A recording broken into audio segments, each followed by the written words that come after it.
35 से 40 सालों तक सेवाएं देनी उस क्षेत्र में, और आप कितने सूटेबल हैं, कितने अनफिट है, ये आपको पता होना चाहिए। एसएससी में इंटरव्यू नहीं होता है, बैंक पीओ में बच्चे को पहला लेवल निकालने के बाद रिटन टेस्ट में दूसरा लेवल भी निकालना है और उसके बाद एक इंटरव्यू भी निकालना है तीसरे लेवल पे। अदरवाइज बाकी दूसरे सारे एग्जाम के अगर आप एक साल डेडिकेटेड तरीके से तैयारी कर लें तो आप उस एग्जाम को निकाल लेंगे। टाइमिंग की बात करें तो 100 सवाल बच्चे को बनाने होते हैं 120 मिनट में।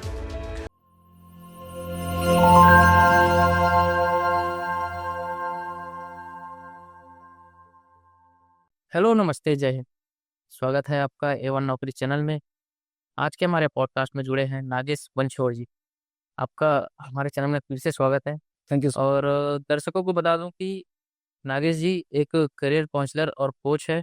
इससे पहले भी हमने एक पॉडकास्ट रिलीज कर चुके हैं इनके साथ, जिसमें इन्होंने विस्तार से करियर काउंसलर की जो रोल है और जो उनकी भूमिका है। एक स्टूडेंट के लाइफ में जो भूमिका है, जो उसको एक सही रास्ता दिखाने में जो भूमिका है, वो आपने बताया है।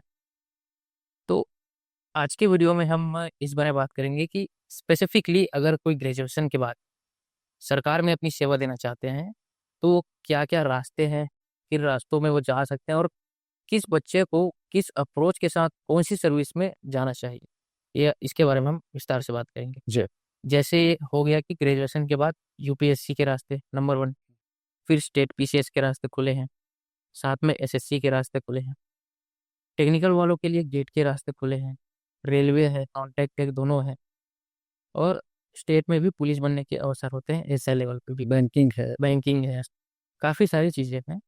तो किस स्टूडेंट को किस अप्रोच के साथ कौन सी सर्विस के लिए जाना चाहिए? तो ये आपका सवाल है कि किस, मेरा सवाल। तो ये फिर से सुमित वही बात है कि हर स्टूडेंट की अपनी अलग रिक्वायरमेंट होती है। तो मैं किस स्टूडेंट को किस में जाना चाहिए पे फोकस बाद में करता हूँ। पहले मैं फोकस करता हूँ कि किस एग्जाम की क्या रिक्वायरमेंट होती है। पहले ये समझना बहुत जरूरी है कि अलग अलग एग्जाम्स की रिक्वायरमेंट अलग अलग होती है। तो मान लेते हैं कि मैं एक ग्रेजुएट हूँ और मैं गवर्नमेंट जॉब करना चाहता हूँ और मेरी इच्छा है कि मैं रेलवेज में जॉब करूँ। तो मुझे ये पता होना चाहिए कि रेलवेज का जो रिक्रूटमेंट प्रोसेस होता है वो कैसा होता है, और क्या ये रिक्रूटमेंट प्रोसेस बिल्कुल वैसा ही है जैसा बैंक्स का होता है। क्या स्टेट पीएससी का रिक्रूटमेंट प्रोसेस भी सेम होता है या अलग होता है, ये जानना बहुत जरूरी है। अ, सारे प्रोसेसेस के बारे में बात करना तो यहाँ पे लाजमी नहीं होगा, क्योंकि हर एग्जाम का अपना एक बहुत ही विस्तृत प्रोसेस होता है, और मुझे लगता है कि हर प्रोसेस के लिए एक सेपरेट पॉडकास्ट बनाया जा सकता है। लेकिन उदाहरण मैं यहाँ पे आपको देना चाहूंगा कि कैसे अलग अलग टाइप के एग्जाम्स होते हैं। मान लेते हैं आप पीएससी करना चाहते हैं या स्टेट पीएससी और यूपीएससी, जो भी जो उसका प्रीलिम्स होता है, जो कि पहले ही लेवल होता है, अ, उसमें अगर हम टाइमिंग की बात करें तो 100 सवाल बच्चे को बनाने होते हैं 120 मिनट में।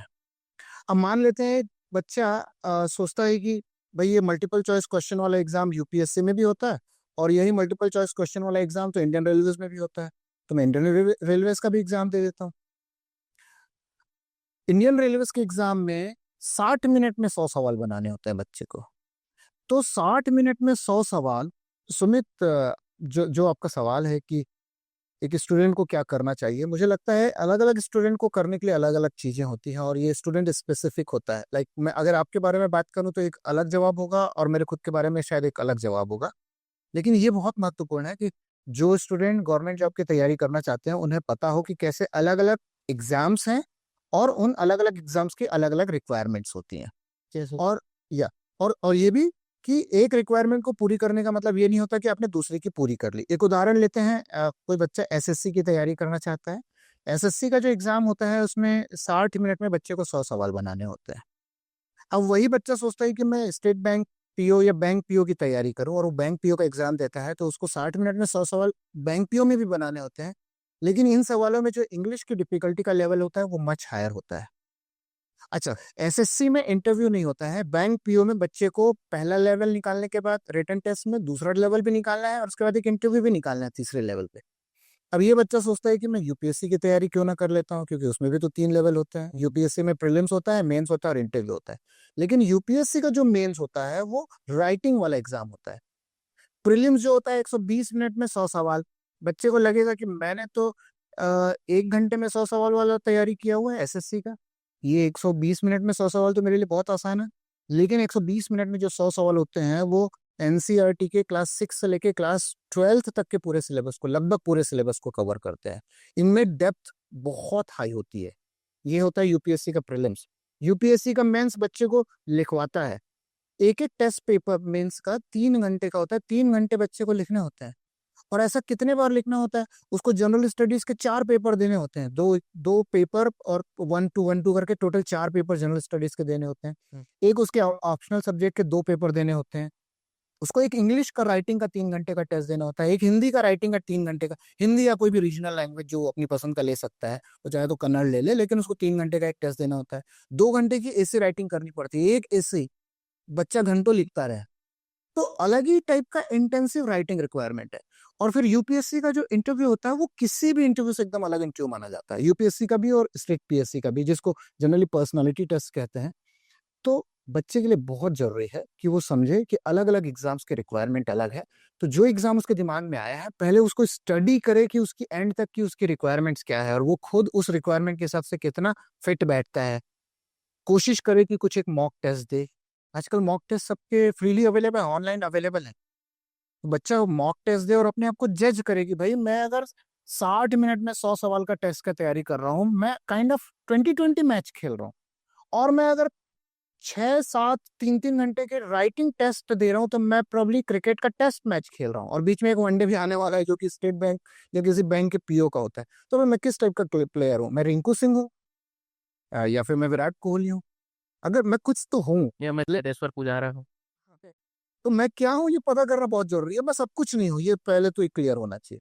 तो आई थिंक बच्चे को ये क्लैरिटी अगर आती है, तो वो अपनी गवर्नमेंट जॉब की दिशा में पहला सक्सेसफुल कदम बढ़ा लेगा, अगर ये क्लैरिटी हो। मतलब आप ये कह रहे हैं कि एसएससी एंड यूपीएससी के अगर हम कंपैरिजन करते हैं, जी एसएससी में जो पहला लेवल होता है 60 मिनट में 100 क्वेश्चन, जी और यूपीएससी में होता है 120 मिनट में 100 क्वेश्चन। जी टाइमिंग तो यूपीएससी में ज़्यादा है, जी लेकिन जो डेप्थ है, जो नॉलेज की डेप्थ है, वो यूपीएससी में ज़्यादा है और काफ़ी डिफिकल्टी माना जाता मैं आपको एक पर्सनल अनुभव बताता हूँ।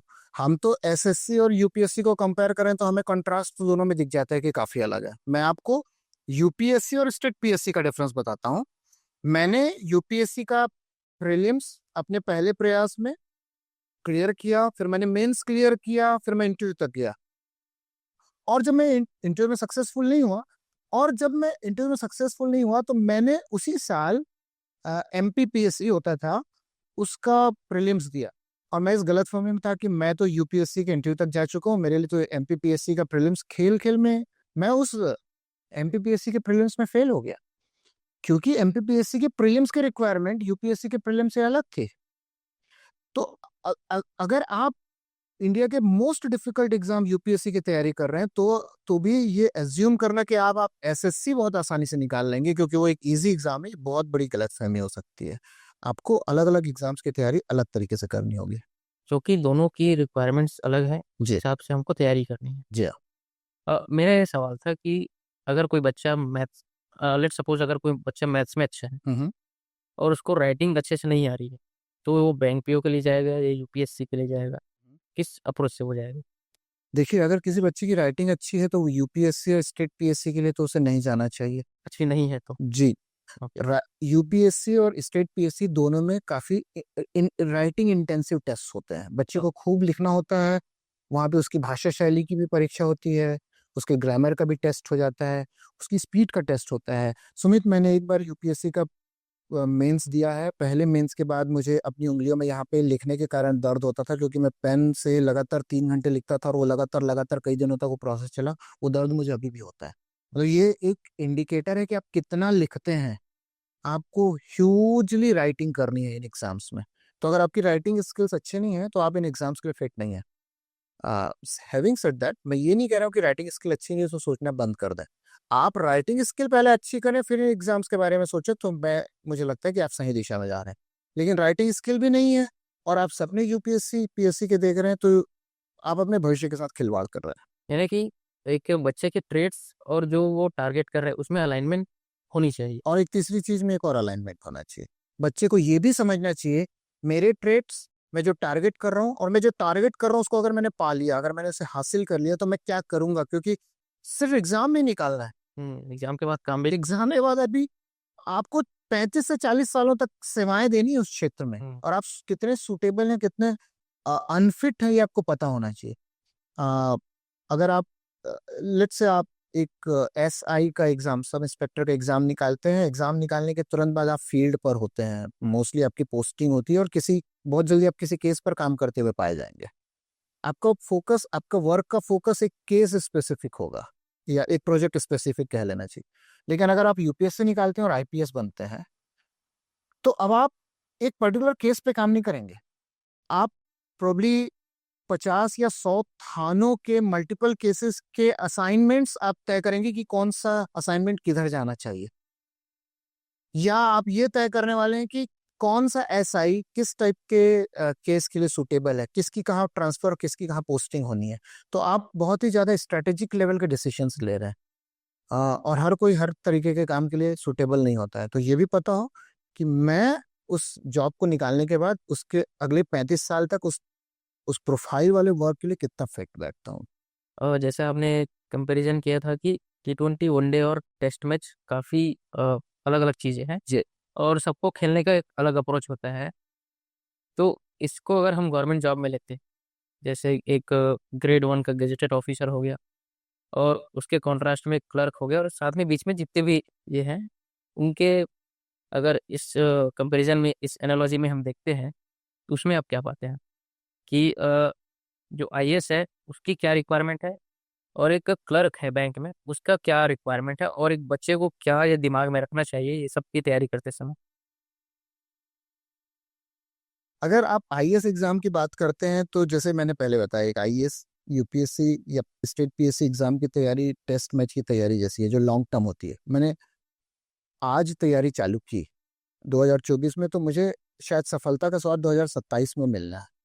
अगर मैं बहुत अच्छा तैयारी करूं तो शायद 2027 में मुझे सफलता का स्वाद मिलना है, और अगर ना मिले 2027 में, तो फिर मुझे तैयार रहना चाहिए 28, 29, 30, 31, 32 के लिए। मैं इतनी मेहनत करने के लिए तैयार हूँ क्या? ये है UPSC, इसलिए मैंने इसको टेस्ट मैच कहा था। लेकिन अगर आप UPSC निकाल लेते हैं, अगर आप गेजेटेड ऑफिसर बन जाते हैं सक्सेसफुली, क्लास 1 ऑफिसर बन जाते हैं, तो अब ये टेस्ट मैच नहीं है। अब आप प्रॉब्ली BCCI के सिलेक्शन बोर्ड में आ चुके हैं। अब आपको दूसरे प्लेयर्स सेलेक्ट करने हैं। अब आपका क्राइटेरिया बदल गया है। जॉब जो है वो आपसे मैच खेलना एक्सपेक्ट नहीं कर रहा है। आप जॉब आपसे एक्सपेक्ट कर रहा है कि आप मैच से कितना रेवेन्यू जनरेट करेंगे, आपकी टीम कहाँ पे मैच खेलेगी, कहाँ पे मैच नहीं खेलेगी, किस देश के साथ मैच खेलेगी, किसके, ये डिसीजन जो बड़े लेवल के डिसीजन है वो आप लेने वाले हैं।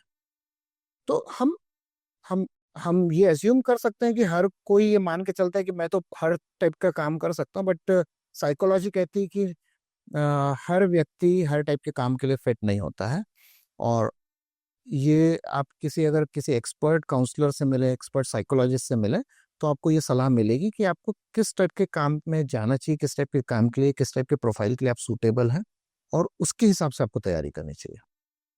यानी कि जो एक IAS लेवल पे जो काम कर रहा है वो शायद एक SBI के क्लर्क के जैसा काम शायद ना कर पाए। नहीं, बिल्कुल नहीं कर पाएगा वो। इनफैक्ट आप किसी IAS से SBI के क्लर्क वाला काम करवा लें, या किसी SBI के क्लर्क से IAS वाला काम करवा लें, आपने दोनों जगह गड़बड़ करनी है। SBI के क्लर्क का काम बहुत जिम्मेदारी भरा होता है। ऐसे बोलने से लग सकता है कि SBI का क्लर्क है।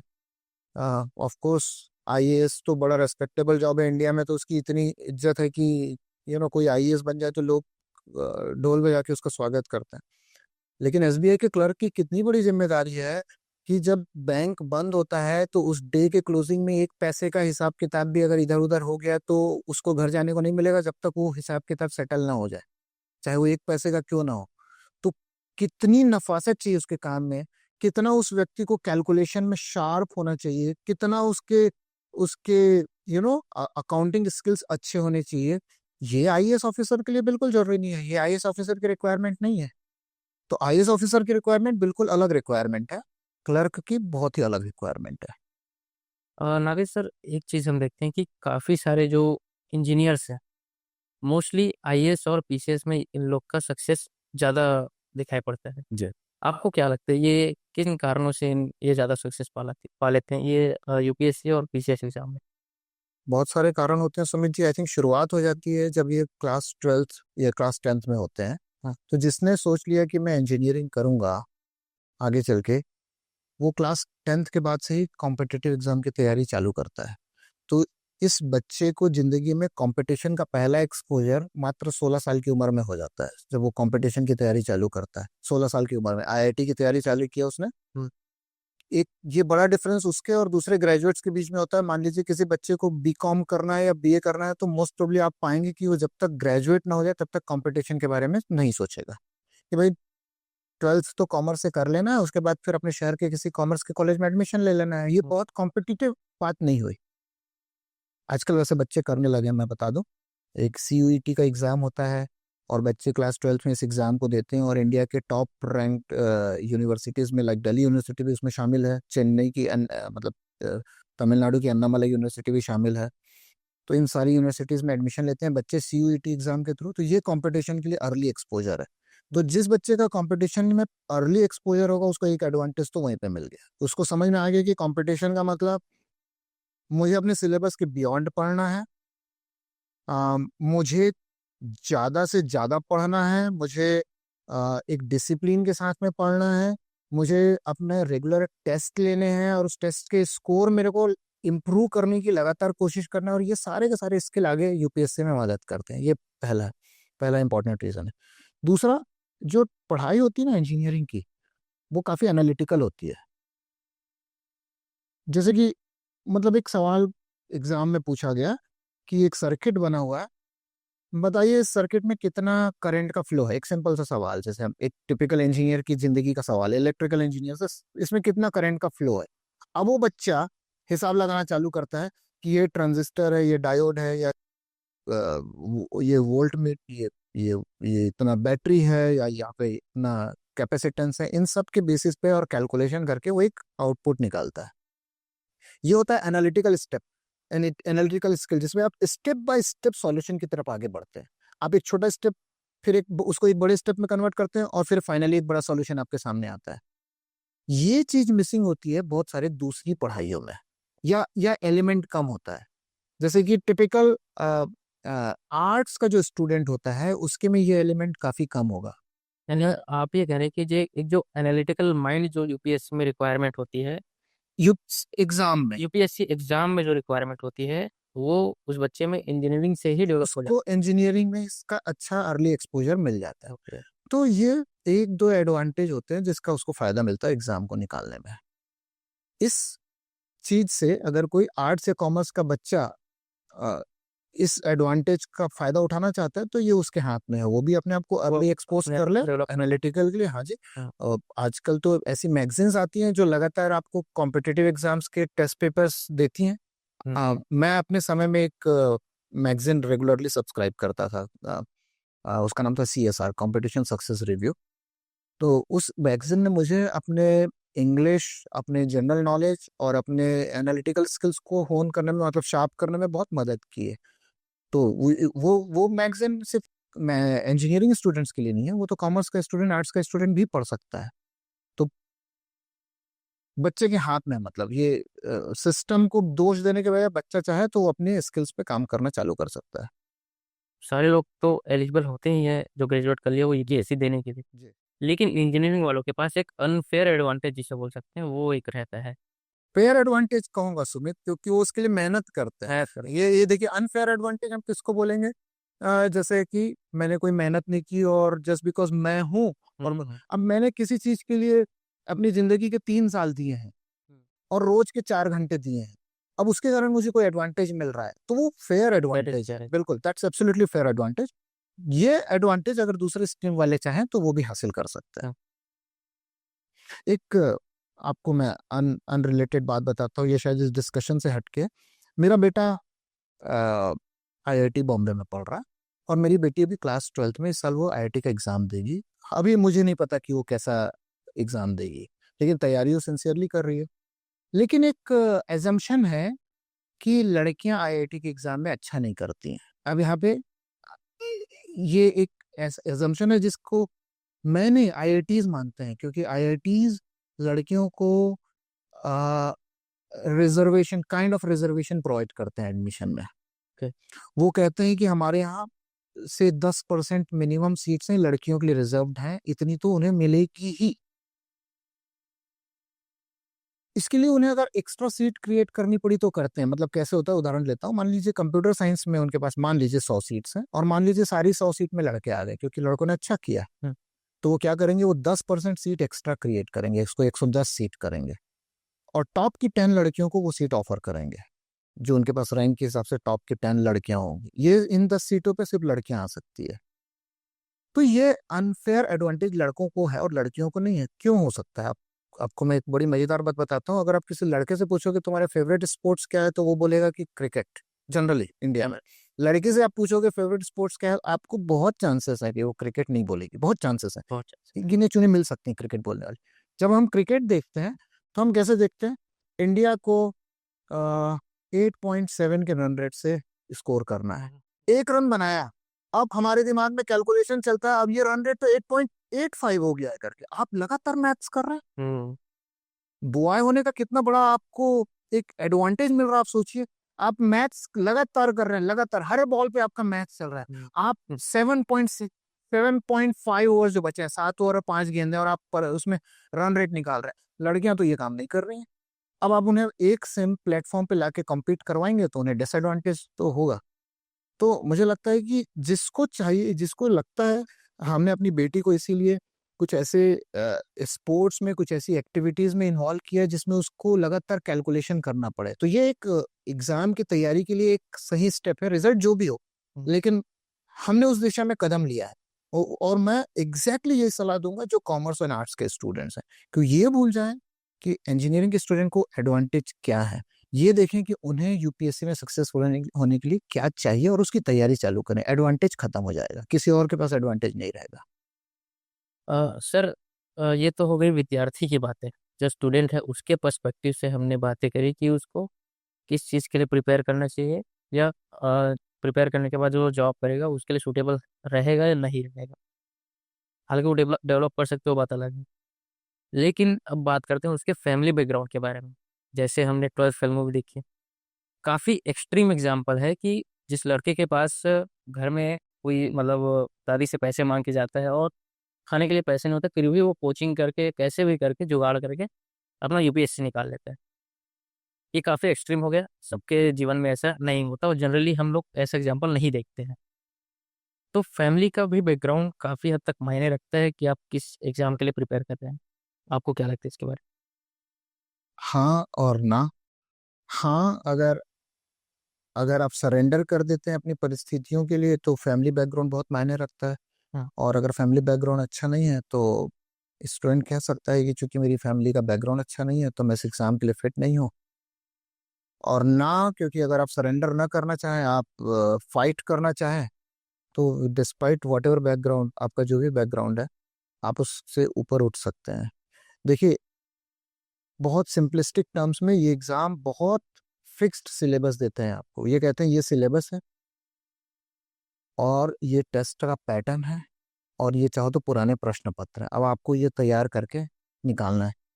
आपका जो भी बैकग्राउंड हो, चाहे आप जितने भी डिसएडवांटेज्ड सिचुएशन से आए हों, अगर आप 1 साल डेडिकेटेड तरीके से तैयारी कर लें, यूपीएससी की बात नहीं कर रहा हूँ लेकिन अदरवाइज बाकी दूसरे सारे एग्जाम की, अगर आप 1 साल डेडिकेटेड तरीके से तैयारी कर लें तो आप उस एग्जाम को निकाल लेंगे। एज अ करियर काउंसलर आप इस चीज़ को भी कंसिडर करते हैं? फैमिली बैकग्राउंड नहीं, नहीं करते? नहीं। हम फैमिली, इनफैक्ट हम ये मान के चलते हैं कि आपका बैकग्राउंड। बैकग्राउंड में भी काफ़ी नुआंसेस है। मैं एज एक फाइनेंशियली बात नहीं कर रहा हूँ। गांव में रहना, चाहे वो बहुत ही वेल्दी परिवार हो बट वो गांव में, या देखिए, शहर का एक्सपोजर हो। आप दो चीजें कह रहे हैं सुमित, दोनों में कंफ्यूजन है। एक, क्या आप मानते हैं कि फैमिली बैकग्राउंड मैटर करता है? मैं कहूंगा यस। मैं कहूंगा यस, फैमिली बैकग्राउंड मैटर करता है। मैं मानता हूं उसके महत्व को, और अगर वो अच्छा हो तो बढ़िया बात है। एज ए करियर काउंसलर, क्या आप ये मानते हैं कि फैमिली बैकग्राउंड अच्छा नहीं है तो उसे तैयारी नहीं करनी चाहिए? मैं कहूंगा नो। ओके। एक प्रॉब्लम है, लेकिन आप उस प्रॉब्लम को ओवरकम कर सकते हैं। आपको मेहनत शायद थोड़ी ज़्यादा करनी पड़ेगी, लेकिन इतनी ज़्यादा नहीं करनी पड़ेगी कि आप बोले इनह्यूमन है। मतलब एक ह्यूमन बीइंग जितनी मेहनत कर सकता है उतनी आपको करनी पड़ेगी। अगर आप तैयार हैं तो आप करिए। तो बैकग्राउंड का एडवांटेज अगर नहीं है तो भी बच्चे को, अगर इनफ फायर है ना दिल में, तो उसको तैयारी करनी चाहिए, वो एग्ज़ाम निकाल सकता है। तो काफ़ी डायनेमिकली हमने चीज़ों को कवर करी है। और मैं जो स्टूडेंट्स या जो भी व्यूअर देख रहे हैं उनको बताना चाहता हूँ कि सर का करियर काउंसलिंग कोर्स है। आप स्क्रीन में नंबर फ्लैश हो रहा होगा, उसमें आप सर को कांटेक्ट कर सकते हैं। ऑनलाइन ऑफलाइन आप इंडिया में कहीं से भी हो, आप सर से जुड़ सकते हैं। और सर एक चीज़ है कि लास्ट में अगर एक सलाह आप स्टूडेंट्स को या एस्पिरेंट्स को देना चाहेंगे तो वो क्या होगी? भीड़ चाल से बचें। मुझे लगता है कि मेरा दोस्त क्या कर रहा है, इससे बचें। मेरे घर वाले क्या चाहते हैं, इससे भी बचें। आ, मैं क्या चाहता हूँ, इसको ईमानदारी से इम्पार्शियल तरीके से एसेस करें, न सिर्फ किसी चीज़ के अट्रैक्शन में पड़े, बल्कि अपनी स्ट्रेंथ और वीकनेस को उसके हिसाब से टेस्ट करें। मैंने जैसे कि बताया, मॉक टेस्ट कर सकते हैं खुद का। और अगर उसके बाद अपनी स्ट्रेंथ और वीकनेस की टेस्टिंग के बाद अगर आपको लगता है कि आप किसी चीज़ में सक्सेसफुल हो सकते हैं, डेटा कह रहा है, नंबर्स कह रहे हैं कि आप सक्सेसफुल हो सकते हैं, तो फिर चाहे आपका फाइनेंशियल बैकग्राउंड अच्छा ना हो, चाहे फैमिली आपको सपोर्ट कर रही हो या ना कर रही हो, चाहे आपके दोस्त इस चीज़ में आपके साथ खड़े हो ना खड़े हो, आप इसमें सक्सेसफुल हो सकते हैं। उसके बाद आपको डेडिकेटेड तरीके से कम 1 साल अपने देने होंगे और अपने साथ ईमानदार रहें। अगर आप कह रहे हैं कि मैं तैयारी कर रहा हूँ, तो ये आप अपने आप से झूठ ना बोलें, बस ये बहुत ज़रूरी है। ओके सर, तो दर्शकों आप यहाँ तक जुड़े रहें इसके लिए बहुत बहुत धन्यवाद। सर आपका भी बहुत बहुत धन्यवाद एक बार फिर से हमारे चैनल में समय देने के लिए। Thanks so much. और ये पॉडकास्ट आखिरी है, इसके बाद भी बहुत सारी बातें मैं भी I also look forward to, मैं भी चाहूँगा कि आपके साथ और भी चर्चाओं में शामिल हूँ। Okay, thank you so much. Thank you.